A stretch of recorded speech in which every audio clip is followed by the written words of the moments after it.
Hello everybody, I am Jedi Jack Penguin and welcome back to another LEGO Harry Potter review. So today we're going to be looking at set number 75947, Hagrid's Hut, Buckbeak's Rescue.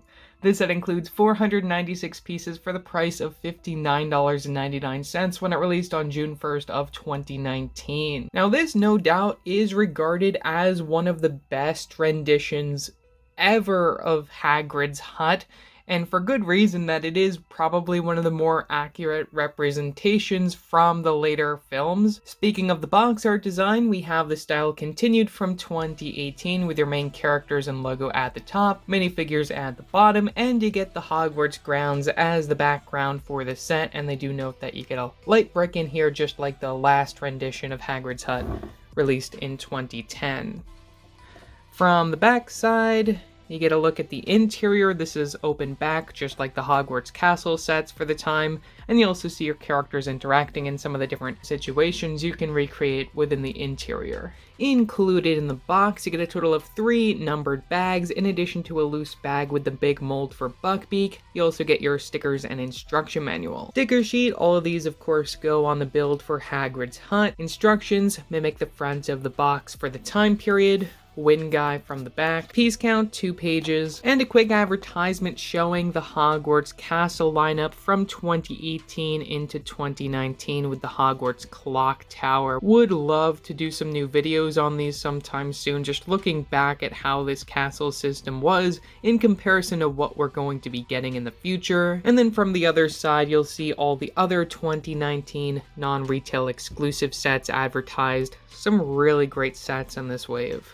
To start off our minifigure selection, we have The Boy Who Lived, Harry Potter, brand new for 2019, though not exclusive, also coming within 2 other sets with these dark tan legs. We'd also see another variant of this minifigure with black legs instead of the dark tan, which I think is really interesting and more akin to what we saw in 2010, 2011. And I do have to point out that brand new torso print, front and back, for the casual year 3 version of Harry Potter, which is definitely one of my favorite looks for him. Though now this torso really isn't special, as we have one that has arm printing, which is just ridiculous. Facial expression would be brand new for 2019 with a smile from the front, and then an unhappy look from the back side. And we'd still be using that Harry Potter hairpiece introduced the previous year in 2018 for the year 3 representation. Harry's best friend Ron Weasley would also come within the 2022 Shrieking Shack. We get the mid-sized legs for year 3, something I forgot to mention with Harry, which was brand new for 2019. Previously, we only saw these mid-sized legs within the collectible minifigure series 2018. So it's great to see them finally make an appearance in wider release sets. We get a brand new torso print for the time period, as well as a brand new double-sided facial expression.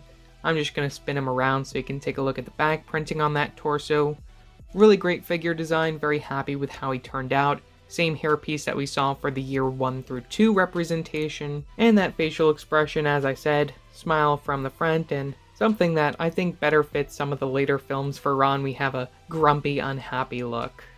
Hermione Granger in her casual muggle clothing sporting that Time Turner print is definitely one of my favorite figures of this set for the time, though isn't really special anymore as we have gotten other variants of this same exact outfit for Hermione over the last couple of years. One thing I have to mention about this version of Hermione is that we do get a brand new hair mold, which is really cool to see that they did that back in the day, though still I'm not exactly sure how I feel about it. I mean, it definitely makes sense to me looking back at this quote. Is that really what my hair looks like from the back? But otherwise, I just think it's way too oversized, and I definitely preferred what they used for Hermione's hair back in the day, 2010, 2011. Spinning back to the front side, we'll take a look at that double-sided facial expression, which would be a reuse for the time. One with a smirk, and one with an unhappy scowl from the other side. Not a bad figure, it's just, again, I wish that the hairpiece was something different. It is nice that it's brand new, but it just feels way too oversized in my opinion. Sporting the same design we saw the last year in 2018, we have Rubius Hagrid with those short style legs and that brand new mold for the body.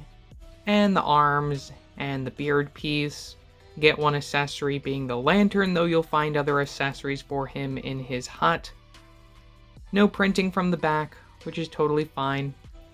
Really a basic, well done design for Hagrid here. Very happy with how he turned out.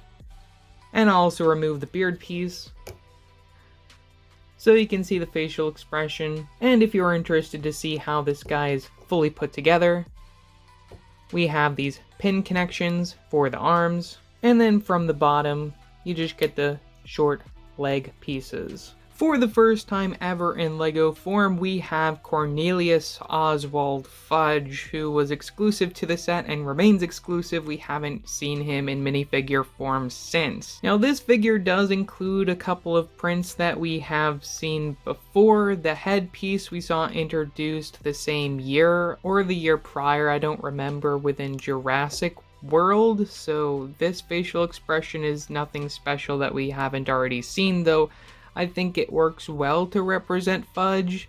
We get the black bowler hat, which we saw introduced in 2012. Torso piece would be the only brand new print to his character, front and back for his ministry attire.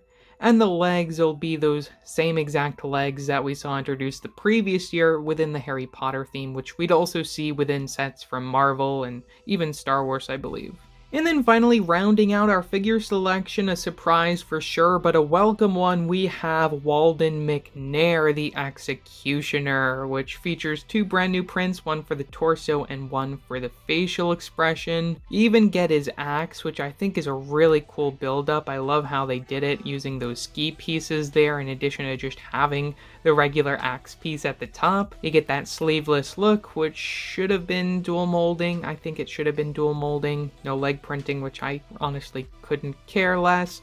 We get a hood, and then the facial expression, which is printing a lighter color on a darker surface, which doesn't look that bad. Looking back at it, I don't think it looks too bad. It could have been worse. I'll also spin them around so then you can take a look at the back printing, which we also get from the back of the head, which I think is really cool as well. With our minifigures out of the way, it's time to move on to the pumpkin patch with Buckbeak before we get on to Hagrid's hut.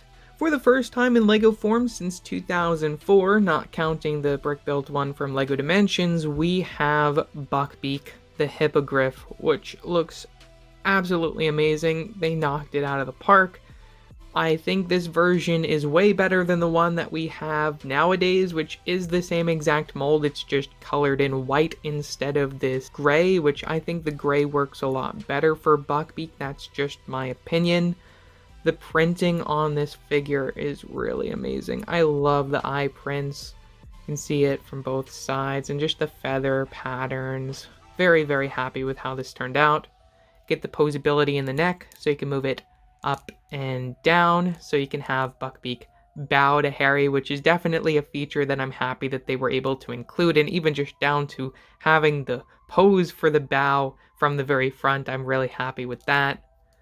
And from the very back side, you can see that we have the wings, which will be brand new recolors that have remained exclusive to this version of Buckbeak. You can move them using the clip piece connections, so you can have them widespread for when he's flying, or you can have them folded up for when he's resting. I really do want to make it quite clear that this is definitely my favorite version of Buckbeak, and really nothing else that LEGO can do. I mean, if they include this version in the one that we're getting over the summer, that is definitely going to be a win, though I wouldn't count on it, considering we are going to see the white one return within a set this March. For sure, one of the best representations that we've ever gotten for this, we have Hagrid's pumpkin patch, where we actually have a brand new mold for the pumpkins, which was newly introduced for the Harry Potter theme. You'd also see this continue into various other themes, so it's really great that they made something special here that LEGO is able to use in other themes. I've said it so many times when it came to the 2018 sets that there are just so many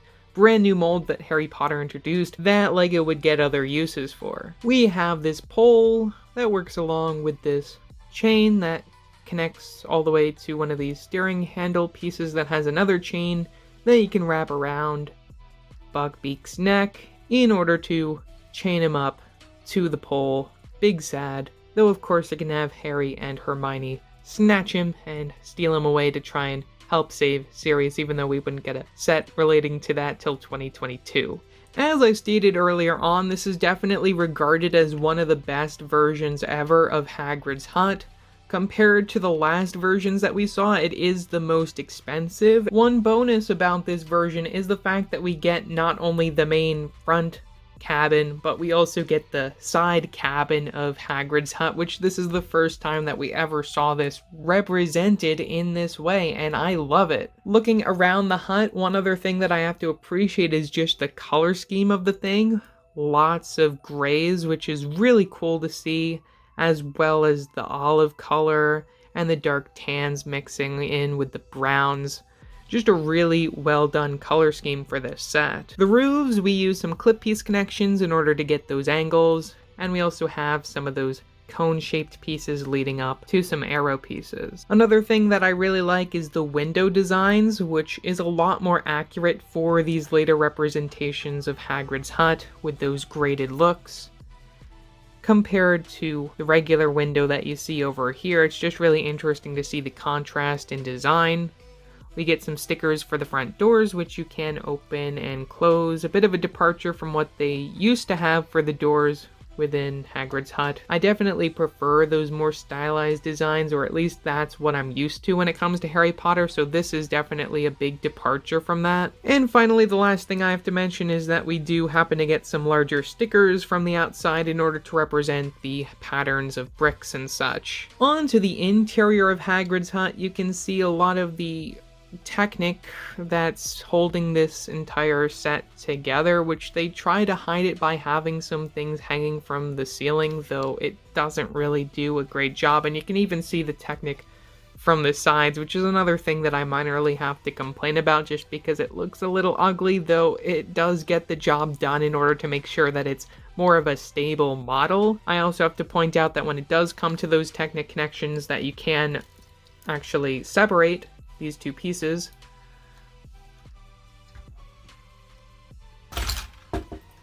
Just got to be very, very careful about it. You only get the Technic connections from the very top. You get those holes to work with the Technic pin and Technic axle there. Now, speaking of the second room, before we get to the first room, we get this printed 2x2 tile for the boy who lived on the Daily Prophet.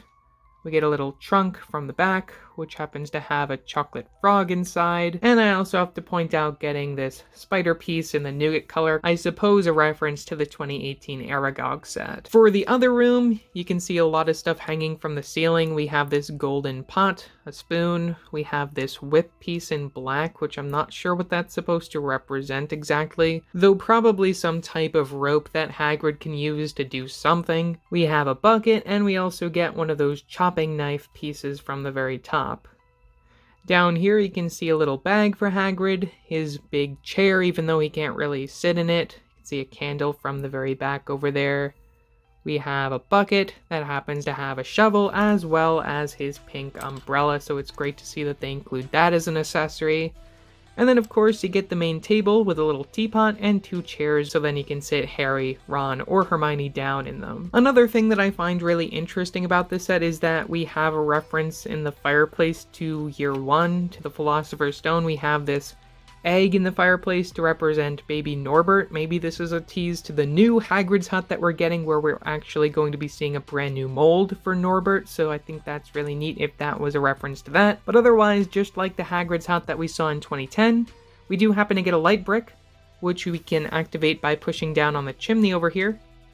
Or at least that's how LEGO shows that you're supposed to activate this, though it's not actually pushing down far enough, so I guess you can just lift it up a little bit, that part of the roof, and press down in order to show the light brick lighting up the fireplace, which I think adds some really nice color to the scene. And one last thing that I have to say is that we do get jumper plate connections for pretty much everything in here, for like the tables and the chairs, so if you want to move things out of the way and change up what's going on within Hagrid's hut, you can do so. So overall, for $60, this is definitely one of the best representations of Hagrid's hut, based on the later film, something that we hadn't seen before this, so I really do appreciate LEGO trying something different and unique which is what they're going to be doing again this year in 2024. We're going to be getting like a really detailed version of that year 1 through 2 representation of Hagrid's hut, which is just amazing to see them do. Additionally, this set is really amazing by including Buckbeak for the first time since 2004, one of my favorite animal molds that we've ever gotten within the Harry Potter theme. And again, always a great set when you can get Harry, Ron, and Hermione together. So yeah, that's all that I have to say for this video. Leave your thoughts down in the comment section below what your thoughts are on this set. Also, don't forget to like and subscribe and hit that bell icon so you know every time I upload a new video. So yeah, that's it for now, and I will see you next time. Bye!